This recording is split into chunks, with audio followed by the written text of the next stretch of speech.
আমি শুধু ওই খাওয়ার বিরতির আগে একটা কথা বলতে চেয়েছিলাম, সময়ের জন্য তখন এটা বলা হয়নি। সেটা হলো পদের নিয়োগের ব্যাপারে বলেছেন, সেদিক থেকে এটাকে কমিয়ে এনে 3টা বা 4টা নির্বাচন কমিশন, পিএসসি এবং দুদকের ব্যাপারটা এরকম বিবেচনার মধ্যে নিয়ে বিএনপি বিবেচনা করতে পারে কিনা, তাহলে আমরা একটা বোঝাপড়ার জায়গাটা খানিকটা আসতে পারি।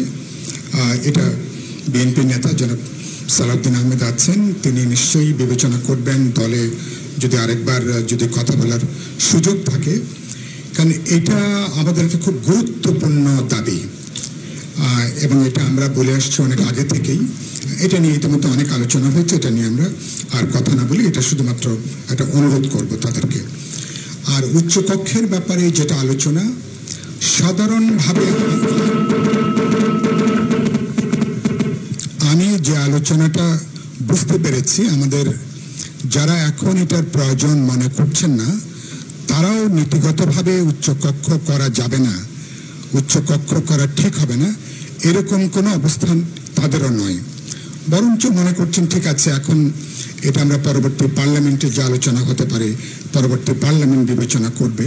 ফলে নীতিগতভাবে আপত্তির জায়গাটা খুব জোরালো না, খুব একটা আসেনি।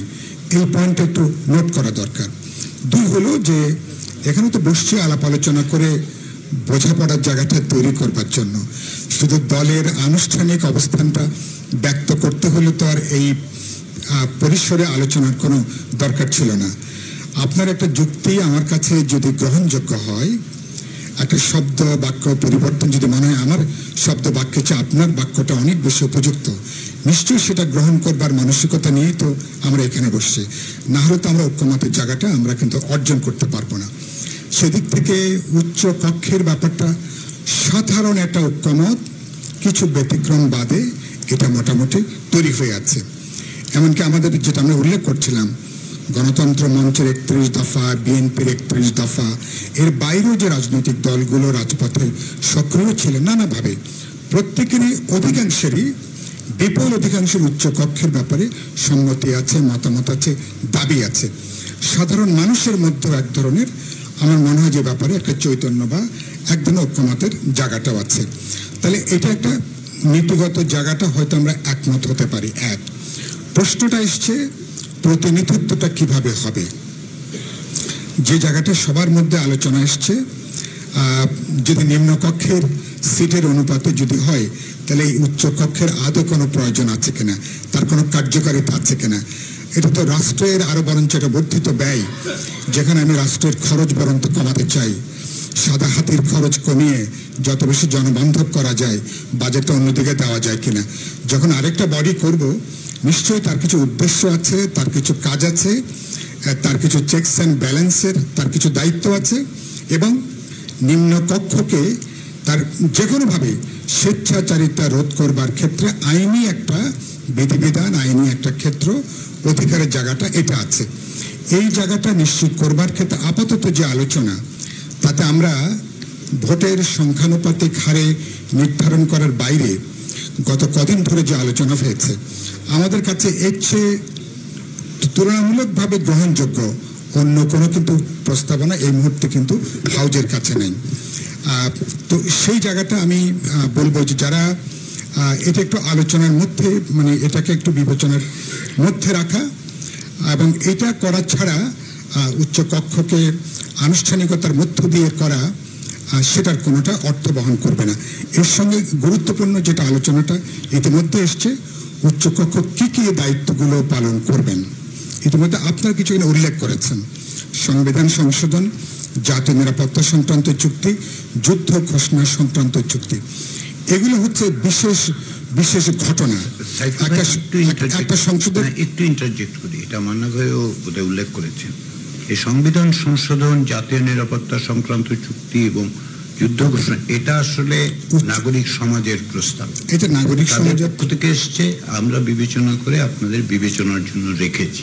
সংবিধান সংস্কার কমিশনের পক্ষ থেকে কিন্তু এরকম প্রস্তাব নেই, কিন্তু আপনারা যদি বিবেচনা করে এবং যুক্ত করার কথা বলেন, সেটা নিঃসন্দেহে বিবেচনা করব। মানে আমাদের দিক থেকে ব্যাপারে সম্মতি আছে। আমরা মনে করি এরকম জাতীয় গুরুত্বপূর্ণ প্রশ্নে যেখানে আমার একটা আপার চেম্বার আছে, আমার একটা যারা আমি ধরে নিচ্ছি যেখানে বিজ্ঞজনরা আপার চেম্বারে যাবেন, সুতরাং এরকম এবং একটা সংসদের 5 বছরের মেয়াদে এরকম ঘটনা হয়তো একবার দুবারই হবে। এটা নিশ্চয়ই প্রতি সপ্তাহে প্রতি মাসে নিশ্চয়ই এরকম ঘটনা হবে না। সুতরাং এই জায়গাটা উচ্চকক্ষের আমরা মনে করি নীতিগতভাবে এটা রাখতে পারলে এটা ভালো হয়। তাহলে উচ্চকক্ষের কাজ এবং নিম্নকক্ষে মানে যা ইচ্ছে সেটা করবার সুযোগটা থাকবে না। আর গুরুত্বপূর্ণ হলো বিলের ক্ষেত্রে যেটা আলোচনাটা সেটা বরঞ্চ অনেক গুরুত্বপূর্ণ। জনাব সাকি যেটা বললেন, আমরা আগের দিনও যেটা আমরা আলোচনা করেছি, আমি উল্লেখ করেছিলাম যে উচ্চকক্ষে সিম্পল মেজরিটিতে যদি আমরা গ্রহণ করি, কারণ যদি সংখ্যানুপাতিক পদ্ধতিতে হলে তাহলে কিন্তু উচ্চকক্ষে কিন্তু এটা কিন্তু আটকে যাবার অনেকগুলো বিল সমূহ আশঙ্কা আছে। সেই জায়গাগুলো থেকে আমরা যদি সিম্পল মেজরিটিতে যদি সিদ্ধান্ত গ্রহণ করার ব্যাপারে নীতিগতভাবে একমত হতে পারি, তাহলে বোঝাপড়ার জায়গাটা বাড়ে, একটা ঐক্যমতের জায়গাটা কিন্তু তৈরি হবার জায়গাটা থাকবে। আর আপনারা ওই যে ভোটের কত শতাংশ ভোট পেলে উচ্চকক্ষে আসনটা নিশ্চিত করা যাবে, তো নিশ্চয়ই এটা নিয়ে আপনারা একটা প্রস্তাব আগে ছিল 5%, পরে এটাকে আপনারা 1%, মানে একটা আলোচনার মধ্যে এসছে, বা 1% বা হয়তো সুযোগ হলে এটাকে আরো কমিয়ে আনার কোনো সুযোগ আছে কিনা, এগুলো বিবেচনার মধ্যে থাকা গুরুত্বপূর্ণ আমি মনে করি। যেটা বলে কথাটা আমি শেষ করব, আপনারা এখানে 50% যেটা উল্লেখ করেছেন সঙ্গে ওটা তো যে ইলেকশন কমিশনের দিক থেকে এই প্রস্তাবটা আমরা অ্যাগ্রি করছি না।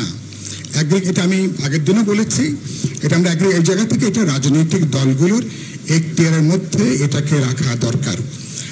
সুতরাং যেহেতু আগেই তালিকাটা তারা টাঙিয়ে দেবেন, উচ্চকক্ষে তার দলের 20 জন যদি প্রতিনিধি হয়, কোন 20 জন প্রতিনিধি হবেন যেহেতু জনগণ এটা আগে থেকে জানতে পারবে, সুতরাং তার মেরিটটা বাছাই করবার সুযোগ তার জন্য আগে থেকে থাকবে।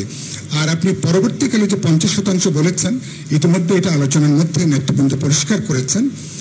ডাক্তার বিভিন্ন পেশাজীবী থেকে চিহ্নিত করাটা খুবই কঠিন এবং খুব জটিল একটা প্রক্রিয়া। এটা এই পর্যায়ে এটা আমরা করতে পারবো বলে এটা আমার কাছে বিবেচনার মধ্যে নেই। আর নারী আসনের ব্যাপারে এখানে সাধনা মহল আছেন, বন্নিশিকা জামালি মানে এই জন্যই কালকে থেকে তিনি আছেন হয়তো এই ইস্যু নিয়ে কথা বলার জন্য। কিন্তু আমাদের দিক থেকে বক্তব্য যে দলগুলো যদি এ ব্যাপারে এটা তো আলোচনার দরকার হতো না। নির্বাচন কমিশন তারা আরপিওতে দলগুলোকে তারা যে 33% সমস্ত পর্যায়ের কমিটিতে তারা যে নারী রাখার বিধানটা বলেছিলেন, যেটা কোনো দলই আমরা অর্জন করতে পারিনি, যদি এটা করা যেত 1, 2 নম্বর হচ্ছে নির্বাচনের মনোনয়নের মধ্যে 33% নারীদেরকে যদি মনোনয়ন দেবার বিধানও যদি আমরা একমত হতে পারতাম বা যদি আমরা অর্জন করার জায়গায় যেতাম, তাহলে এরকম সংরক্ষিত আসনে হয়তোবা এটার প্রয়োজন হতো না। যেহেতু সেটা আমরা এখনো যাইনি, ফলে এটাকে একটা বিবেচনার মধ্যে রাখা যেতে পারে। কারণ প্রত্যেকেই নারীদেরকে আপনারা এম্পাওয়ারমেন্ট করতে চান, সেটা কেবলমাত্র ওই একটা সংরক্ষিত আসনে জায়গা থেকে না, এইটুকু আমি বলতে চাই। তো এটাকে একটা বিবেচনার মধ্যে নেন। আর আলোচনাটা আমি বলবো যে এখন মানে এগেইন বিএনপি সহ যারা এই ব্যাপারে কথা বলেন, এ ব্যাপারে কিছুটা এগিয়ে আসতে হবে। যদি আপনি ঐক্যমতের প্রশ্নটা ধরেন, এ ব্যাপারে আমি বলছি যে কোন প্রশ্নে একমত হবো, কোন প্রশ্নে ছাড়টা দেব, এরকম বোঝাপড়ার জায়গা তৈরি করতে না পারলে তাহলে আমি আপনাকে বলবো, প্রফেসর আলী রিয়াজ আপনাকে বলবো, তাহলে শুরুতেই আপনাকে এভাবে একটা সাধারণ আলোচনা না করে আগে যেখানে ভিন্নমত আছে সে আলোচনাটা আগে আসেন, তারপরে অন্য আলোচনা যায়। প্রচুর সময় আমরা নিচ্ছি, আমরা অনেক বেশি দৌড়াচ্ছি কিন্তু খুব বেশি এগোতে পারছি না। এই জায়গাটা কিভাবে সমাধান করা যায় এটা একটু বিবেচনার মধ্যে রাখেন। অনেক ধন্যবাদ জনাব সাইফুল হক।